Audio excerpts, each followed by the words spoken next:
મજામાં ને? Good morning વિદ્યાર્થી મિત્રો આ વીકની અંદર આપણે આપણા સામાજિક વિજ્ઞાનના વિભાગ નાગરિક શાસ્ત્રનું પ્રકરણ 11 ન્યાયતંત્ર ભણીએ છીએ। ન્યાયતંત્રના આપણે આ પાઠના ટોટલ 2 ભાગ આપણે ભણી ચૂક્યા છીએ। આજે આપણે તેનો ભાગ 3 ભણીએ છીએ। ભાગ 3 ની અંદર વાસ્તવિક રીતે આપણે ભારતના ન્યાયતંત્રની સૌથી ટોચની અદાલત સર્વોચ્ચ અદાલત વિશે માહિતી મેળવીશું। તો અત્યાર સુધી આપણે જે અભ્યાસ કર્યો એ અભ્યાસની અંદર થોડીક પાયાની બાબતો તરીકે ભણ્યા। શું ભણ્યા? તો કે પાયાની બાબતો તરીકે આપણે આ પ્રકરણની શરૂઆતમાં સરકારના જે મુખ્ય 3 અંગો છે ધારાસભા, કારોબારી અને ન્યાયતંત્ર, એ 3 અંગોનું કાર્ય શું છે, કઈ રીતે તેની રચના થાય છે અને એની રચના પછી તે દેશ ઉપયોગી કામ કેવી રીતે કરે છે તેની વાત કરીએ। ગઈકાલના વિડિયોની અંદર આપણે ભારતની જે સરકારના 3 અંગો છે તે સરકારના 3 અંગોમાંનું ત્રીજું અંગ ન્યાયતંત્ર ભારતનું કેવી રીતે ગોઠવાયેલું છે, આખા ન્યાયતંત્રની સુગ્રથિત વ્યવસ્થા કઈ છે, તો કે કાલે આપણે થોડીક વાત કરી લઈએ આગલા પીરિયડની। તો ગઈકાલે આપણે ભણ્યા કે આપણું જે ન્યાયતંત્ર છે એ ન્યાયતંત્ર એટલે કે ભાગ 2 ની અંદર આપણે ભણ્યા કે ન્યાયતંત્ર સુગ્રથિત રીતે સળંગ ગોઠવાયેલું છે, જેમાં ટોચની અદાલત એટલે કે સર્વોચ્ચ અદાલત જે દિલ્હી ખાતે છે, સર્વોચ્ચ અદાલતની નીચે તો કે દરેક રાજ્યની એક વડી અદાલત જે રાજ્ય કક્ષાએ હોય છે, રાજ્ય અદાલતની નીચે તો કે દરેક જિલ્લાઓની એક અદાલત જે જિલ્લા અદાલત તરીકે, મેજિસ્ટ્રેટ કોર્ટ તરીકે કે ડિસ્ટ્રિક્ટ કોર્ટ તરીકે ઓળખાય છે, જે દરેક જિલ્લાની અંદર એક હોય છે। એવી જ રીતે જિલ્લા અદાલતની નીચે તાબાની અદાલત તરીકે તાલુકા અદાલત જે દરેક તાલુકાની અંદર એક હોય છે, અને તાલુકા અદાલત નીચે તો કે વિશિષ્ટ અદાલતો કે ટ્રાયલ કોર્ટ કે જે ટ્રાયલ કોર્ટની અંદર જે વકીલાતનો અભ્યાસ કરતા સ્ટુડન્ટો છે તે પણ ઘણી વખત તાલીમ અર્થે ટ્રાય કરતા હોય છે। તો એવી ટ્રાયલ અદાલતો છે, ફેમિલી પોસ્ટ કોર્ટ છે, ગ્રાહક અદાલતો છે કે લોક અદાલતો છે, આવી મજદૂર અદાલતો છે, એવી નાની નાની અદાલતો છે તે તાલુકા અદાલતની નીચે હોય છે। એ બધી જ અદાલતોને આપણે વિશિષ્ટ કોર્ટ કે અદાલત કે આપણે એને તાબાની અદાલતો તરીકે ઓળખીએ છીએ। તો ભારતની જે સળંગ અને સુગ્રથિત ન્યાયતંત્રની વ્યવસ્થા છે તે ન્યાયતંત્રનું મહત્વ ઘણું છે। કાલે આપણે ભણ્યા કે કાયદાઓ ઘડી નાખે ધારાસભા, કાયદાને કારોબારી અમલમાં પણ મૂકી દે, પણ એ કાયદાનું જો રક્ષણ નહીં થાય તો કાયદાની ઉપયોગિતા સાચી રીતે સરતી નથી। મેં તમને એક્ઝામ્પલ પણ આપેલું કે આપણી ધારાસભા ગુજરાત વિધાનસભાએ કાયદો ઘડ્યો છે કે દારૂ પીવા ઉપર પ્રતિબંધ છે, કારોબારીએ કાયદાને અમલમાં પણ મૂકી દીધો, પણ જો ન્યાયતંત્ર દારૂ ગેરકાનૂની રીતે વહેંચનાર અને પીનાર વ્યક્તિને કોઈ શિક્ષા કે દંડ નહીં કરે તો એ કાયદાનું કોઈ જ મહત્વ કે મૂલ્ય સચવાતું નથી।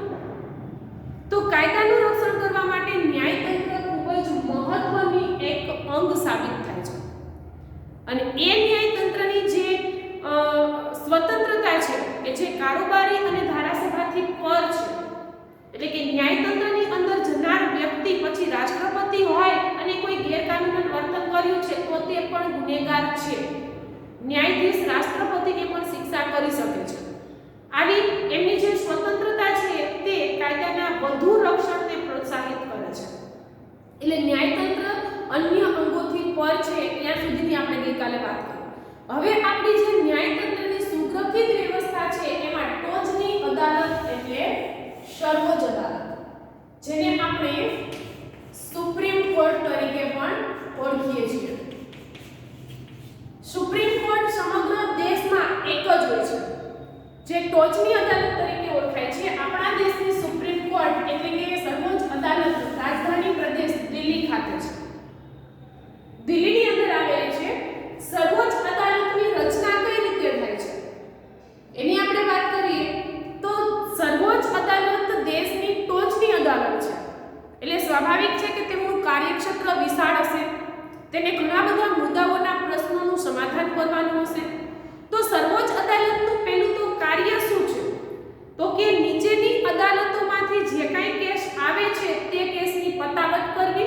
બીજું તો કે એક રાજ્યને બીજા રાજ્ય સાથે કોઈ પ્રશ્ન હોય તો તે બંને રાજ્ય વચ્ચેના પ્રશ્નોનું સમાધાન કરવું. ત્રીજું તો કે કોઈ એક રાજ્યને કોઈ કેન્દ્ર સરકાર સાથે પ્રશ્ન હોય તો તે રાજ્યના અને કેન્દ્ર સરકારના પ્રશ્નોનું સમાધાન કરવું.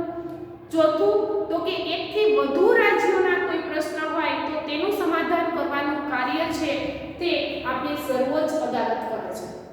એવી જ રીતે સર્વોચ્ચ અદાલત જાહેર હિતની અરજીઓ અંગે આવેલા કેસો પણ લડે છે, જેમાં કોઈ શોષિત મહિલા છે, કોઈ ગ્રાહકનું શોષણ થયું છે, કોઈ શ્રમિકનું શોષણ થયું છે, તો એ લોકો પોતાનો કેસ જાહેર હિતની અરજી દ્વારા સીધો જ સર્વોચ્ચ અદાલતમાં મોકલી શકે છે. તો એ સર્વોચ્ચ અદાલત એ કેસની પતાવટ પણ કરે છે. આ થયું એનું કાર્ય. હવે આપણે વાત કરીએ કે આટલું વિશાળ કાર્યક્ષેત્ર સર્વોચ્ચ અદાલતનું છે, તો એમાં કેટલા વકીલ હશે, કેટલા ન્યાયાધીશ હશે? તો કે સર્વોચ્ચ અદાલતના એક વરિષ્ઠ ન્યાયાધીશ હોય છે. કેટલા? એક જે વરિષ્ઠ ન્યાયાધીશ છે તેને મુખ્ય ન્યાયાધીશ અથવા તો ન્યાયમૂર્તિ તરીકે ઓળખવામાં આવે છે.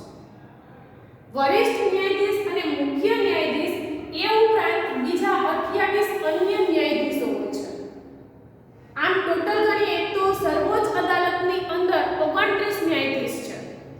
એ 29 ન્યાયાધીશમાં 28 અન્ય ન્યાયાધીશો છે અને એક મુખ્ય ન્યાયાધીશ એટલે કે મુખ્ય ન્યાયમૂર્તિ છે, જેને આપણે સામાન્ય રીતે ન્યાયમૂર્તિ તરીકે જ ઓળખીએ છીએ. ન્યાયમૂર્તિની નિમણૂક રાષ્ટ્રપતિના હાથે કરવામાં આવે છે. રાષ્ટ્રપતિ એમની ન્યાયમૂર્તિની નિમણૂક છે તે કરતા હોય છે. પણ ન્યાયમૂર્તિની નિમણૂક સીધી નથી થતી, એમની ભરતી સીધી નથી હોતી. ન્યાયમૂર્તિની ભરતી માટે સિનિયોરિટીને ધ્યાનમાં લેવાય છે. સિનિયોરિટી પ્રમાણે એમના અનુભવ અને તેમની સિનિયોરિટી પ્રમાણે જે તે વ્યક્તિને ન્યાયમૂર્તિની સીટ ઉપર બેસાડવામાં આવતો હોય છે, પણ તેની નિમણૂક કરે છે રાષ્ટ્રપતિ. ત્યાર પછી અન્ય જે 28 ન્યાયાધીશો છે, એ અન્ય 28 ન્યાયાધીશોની નિમણૂક કોણ કરે છે? તો કે મુખ્ય વરિષ્ઠ ન્યાયમૂર્તિ અને રાષ્ટ્રપતિ આ બંને સાથે મળી અને ચર્ચા વિચારણા કરી અને અન્ય 28 ન્યાયાધીશોની નિમણૂક કરે છે. હવે તમે કહેશો કે આ બંનેનું કાર્ય શું? તો કે મુખ્ય ન્યાયમૂર્તિ છે તે કેસની પતાવટ કરે છે, તે તેનું મુખ્ય કાર્ય છે. પણ અન્ય ન્યાયાધીશો તો કે સર્વોચ્ચ અદાલત છે, સુપ્રીમ કોર્ટ છે, જુદા જુદા કેસ છે તે ત્યાં દાખલ થતા હશે. જેમ કે નીચેની અદાલતમાંથી આવેલા કેસ પણ હશે, તો સીધા કેટલાક સર્વોચ્ચ અદાલતમાં આવેલા કેસ પણ હશે, ફોજદારી દાવાઓ હશે, દીવાની દાવાઓ હશે, મારપીટના કેસ હશે, ખૂનના કેસ હશે, ઇકોનોમિકલ લેવડ દેવડના કેસ હશે. તો આવા અનેક વિષયના કેસ સર્વોચ્ચ અદાલતની અંદર આવે છે. તો અલગ અલગ વિષય ઉપર છણાવટ કરી અને એ કેસને લડવાનું કાર્ય અલગ અલગ ન્યાયાધીશો કરે છે. એટલે એમ જુદા જુદા વિષયના 28 ન્યાયાધીશો હોય છે. એ ન્યાયાધીશો સિવાય પણ હજુ જો સર્વોચ્ચ અદાલતને એવું લાગે કે કેસનો ભરાવો વધારે છે, એટલે કે ન્યાયાલયનો કાર્યબોજ વધી ગયો છે, જો સુપ્રીમ કોર્ટમાં વધુ પડતા કેસ પેન્ડિંગ થઈ ગયા હોય અને કેસની સંખ્યા વધી જાય, કામ વધી જાય, તો એ સુપ્રીમ કોર્ટની અંદર અમુક સમય માટે, લિમિટેડ સમય માટે, વર્ષ, 1 વર્ષ, 2 વર્ષ કે 1.5 વર્ષ માટે એડ હોક ન્યાયાધીશની નિમણૂક કરી શકાય છે.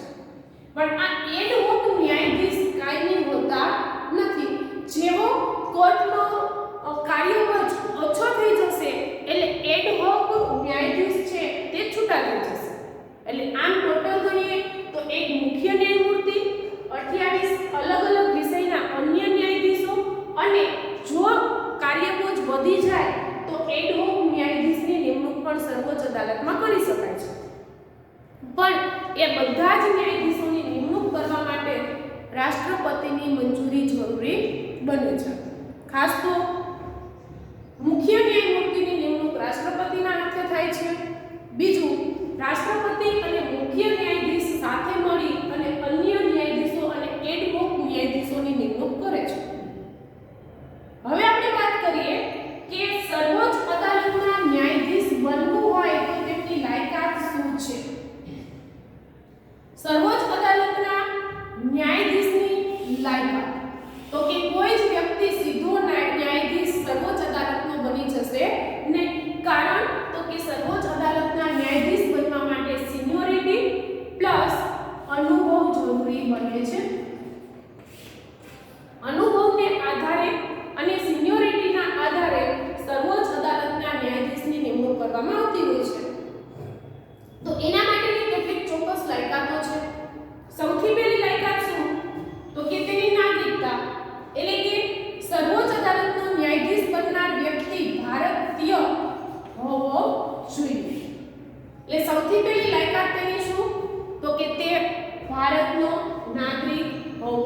જોઈએ.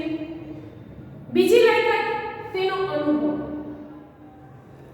જે વ્યક્તિ સર્વોચ્ચ અદાલતનો ન્યાયાધીશ બનવા જાય છે તે વ્યક્તિએ રાજ્યની વડી અદાલતમાં ઓછામાં ઓછા 5 વર્ષ સુધી ન્યાયાધીશ તરીકે કાર્ય કરેલું હોવું જોઈએ. જે વ્યક્તિ સર્વોચ્ચ અદાલતના ન્યાયાધીશ બનવા જઈ રહ્યા છે તે વ્યક્તિ પાસે અનુભવ કેટલો હોવો જોઈએ? તો તે રાજ્યની વડી અદાલત એટલે કે હાઈકોર્ટની અંદર ઓછામાં ઓછા કેટલા વર્ષ? તો કે 5 વર્ષ સુધી ન્યાયાધીશ તરીકે કાર્ય કરેલું હોવું જોઈએ. તો એ વ્યક્તિ સર્વોચ્ચ અદાલતનો ન્યાયાધીશ બની શકે.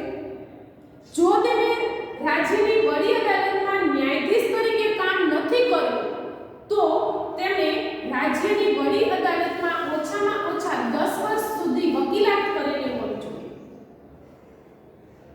રાજ્યની વડી અદાલતમાં ઓછામાં ઓછા કેટલા વર્ષ? 10 વર્ષ સુધી વકીલાત કરેલી હોવી જોઈએ અથવા 5 વર્ષ સુધી તે ન્યાયાધીશના પદ ઉપર રહેલો હોવો જોઈએ. આ બેમાંથી જે લાયકાત હશે તે અનુભવના આધારે તે સર્વોચ્ચ અદાલતનો ન્યાયાધીશ બની શકશે. ત્યાર પછીની બીજી એની લાયકાત શું હોવી જોઈએ? તો કે રાષ્ટ્રપતિના નજરમાં જે વ્યક્તિને સર્વોચ્ચ અદાલતનો ન્યાયાધીશ બનાવવાનો છે તે વ્યક્તિ રાષ્ટ્રપતિના નજરમાં એક સાચો કાયદાશાસ્ત્રી હોવો જોઈએ. એટલે કે તેની પાસે કાયદાનું સારું નોલેજ હોવું જોઈએ. ત્રીજું, તેમની વય મર્યાદા. તો કે તે 65 વર્ષથી મોટી ઉંમરનો ન હોવો જોઈએ.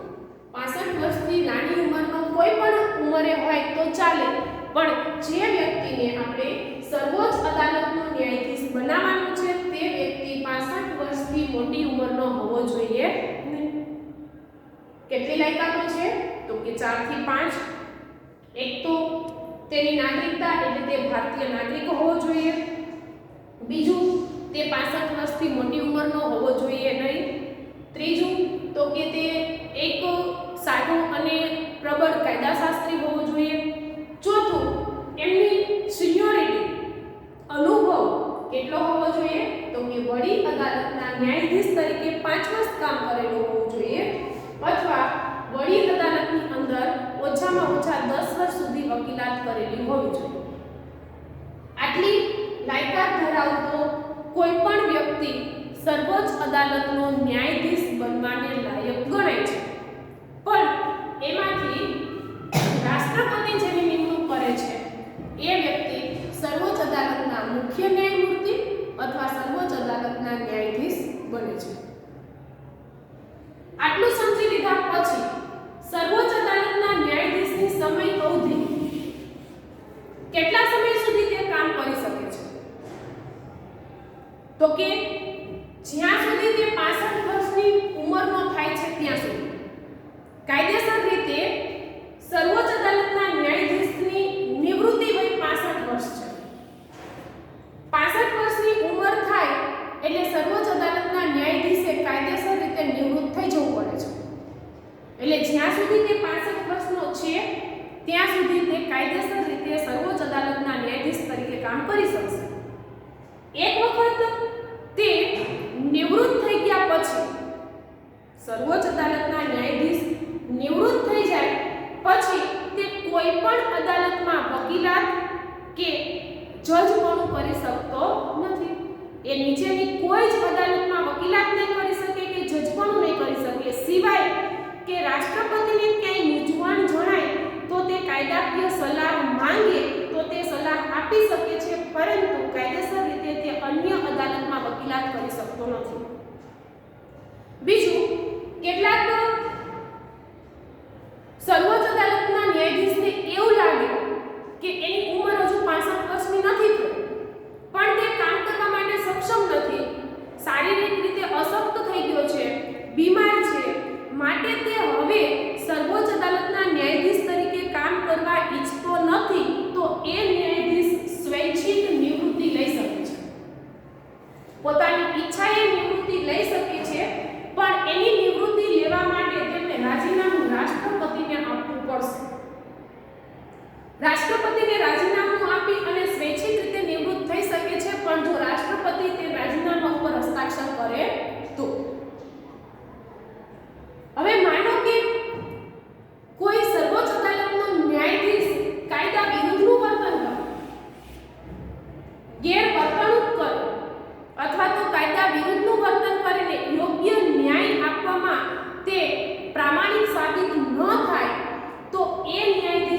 પદભ્રષ્ટ કરી શકાય છે રાષ્ટ્રપતિના હુકમથી.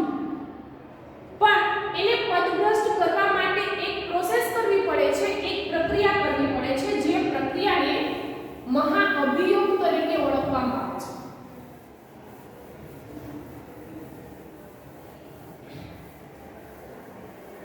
જો સર્વોચ્ચ અદાલતનો ન્યાયાધીશ ગેરવર્તણૂક કરે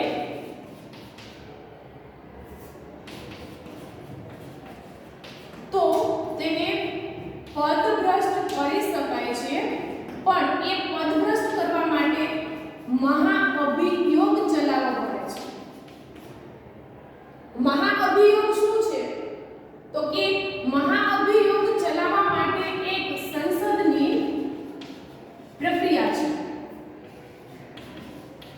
આ પ્રક્રિયાની અંદર સંસદના બંને ગૃહો, ક્યાં બંને ગૃહો? તો કે લોકસભા અને રાજ્યસભા, બંને ગૃહોની સંયુક્ત બેઠક મળે છે. અને આ સંયુક્ત બેઠકની અંદર રાષ્ટ્રપતિ વિરુદ્ધ જે કંઈ ન્યાયાધીશ વિરુદ્ધ જે કંઈ ગેરવર્તણૂક છે તે ગેરવર્તણૂક માટે મહાઅભિયોગ ચલાવવામાં આવે છે. હવે લોકસભા અને રાજ્યસભામાં ન્યાયાધીશ વિરુદ્ધ જે મહાઅભિયોગ ચાલ્યો એ મહાઅભિયોગથી ન્યાયાધીશને પદ ઉપરથી દૂર કરી શકાય, પણ એના માટે આ બંને બેઠકોની 2/3 બહુમતી જરૂરી બને છે. જેટલા સભ્યો બેઠકમાં હાજર છે એટલા સભ્યોમાંથી 2/3 ભાગના સભ્યો એટલે ત્રીજા ભાગના સભ્યો જો તેમને બહુમતી આપે તો એ ન્યાયાધીશને પદભ્રષ્ટ એટલે કે તેમના પદ ઉપરથી દૂર કરી શકાય છે, જેને મહાઅભિયોગની પ્રક્રિયા તરીકે ઓળખવામાં આવે છે. એટલે રાષ્ટ્રપતિ કદાચ જો સર્વોચ્ચ અદાલતનો ન્યાયાધીશ ગેરવર્તણૂક કરે તો સીધા જ તેને દૂર નથી કરી શકાતા, સીધા સસ્પેન્ડ નથી કરી શકાતા. એને સસ્પેન્ડ કરવામાં આવે છે, પણ એના માટે સંસદની અંદર મહાઅભિયોગ ચાલે છે. મહાઅભિયોગ ચલાવ્યા પછી જ જે તે ગેરવર્તણૂક આચરનાર સર્વોચ્ચ અદાલતના ન્યાયાધીશને પદ ઉપરથી દૂર કરી શકાય છે.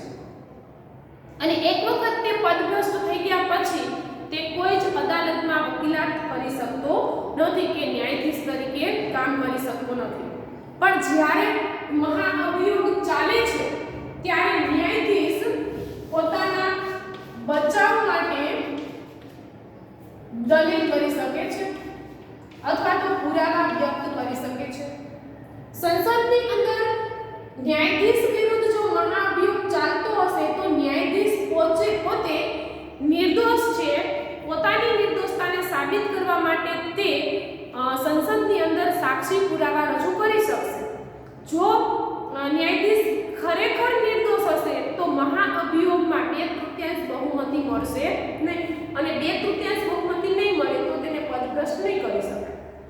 આમ ન્યાયાધીશ સર્વોચ્ચ અદાલતની અંદર ક્યાં સુધી કામ કરી શકે છે? તો કે જ્યાં સુધી લોકસભા રાજ્યસભાના સભ્યો ખુશ છે, રાષ્ટ્રપતિની અનુમતિ છે, 65 વર્ષથી નાનો છે અને સ્વૈચ્છિક રીતે નિવૃત્ત નથી થતો ત્યાં સુધી. એટલે એની સમય અવધિ કાયદેસર રીતે 65 વર્ષ સુધીની છે. બીજું, તે સ્વૈચ્છિક નિવૃત્ત થવા ઈચ્છતો હોય તો થઈ શકે છે રાજીનામું આપીને, પણ રાજીનામું રાષ્ટ્રપતિને આપવું પડશે. ત્રીજું, જો તે ગેરવર્તણૂક કરે તો મહાઅભિયોગ દ્વારા તેને પદ ઉપરથી દૂર કરી શકાય છે રાષ્ટ્રપતિના હુકમથી. જો મહાઅભિયોગની અંદર 2/3 બહુમતી મળે તો એમના પદભ્રષ્ટ ડોક્યુમેન્ટ ઉપર રાષ્ટ્રપતિના હસ્તાક્ષર થાય છે અને એના હસ્તાક્ષરથી એમને પદ ઉપરથી દૂર કરી શકાય છે.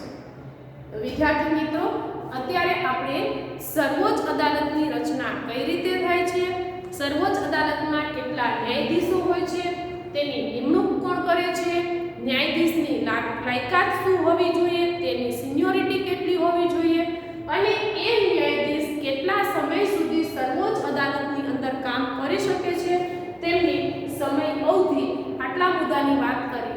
હવે પછી આપણે સર્વોચ્ચ અદાલતનું કાર્યક્ષેત્ર શું છે, તે કેવી કેવી પ્રકારના કેસ ક્યારે ક્યારે ને કેવા સંજોગોમાં લડે છે, એમના કાર્યક્ષેત્રની વાત હવે પછીના નેક્સ્ટ વિડીયોની અંદર નેક્સ્ટ વીકની અંદર આપણે કરીશું. તો આવતા અઠવાડિયે સર્વોચ્ચ અદાલતનું કાર્યક્ષેત્ર લઈને હું આવીશ. ત્યાં સુધી આવજો. જય હિન્દ, જય ભારત અને બેસ્ટ રીડિંગ.